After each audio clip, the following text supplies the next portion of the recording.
New at 5, a Central Valley family turning their pain into action. They're forming a nonprofit to help local families pay the final expenses of homicide victims. Their effort inspired after the loss of a loved one in a fatal hit and run in the Bay Area. Our Liv Johnson joining us in studio now with more on this. Liv. Well, many people might know the Osageda family from the work they've done trying to push forward legislation that would create harsher penalties for people who commit hit and runs. This nonprofit is a new way for them to keep creating change in the name of their loved one, Courtney. I've discovered now it's time to help other people heal. Paul Osageda lost his daughter, Courtney, in a hit-and-run crash last February in Oakland. Your life changes 1,000%. It's a loss that led his son, Mike, on a mission to push for harsher penalties for people who commit hit-and-runs in the state of California.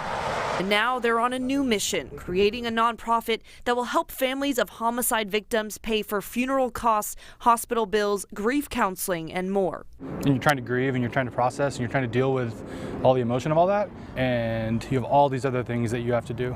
The nonprofit will be called Courtney's Angels. Paul says they have an LLC and now they're trying to raise enough money to become an official nonprofit with big goals for the future. Something I hope would go nationally too. She died in Oakland.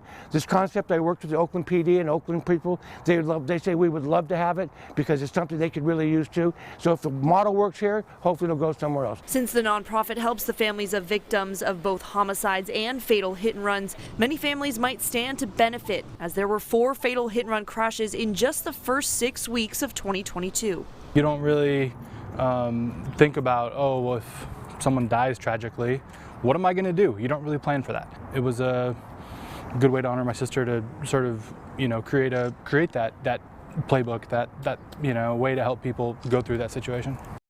The link to their GoFundMe can be found on our website, yourcentralvalley.com. Live in the studio, I'm Liv Johnson, KC24, local news that matters.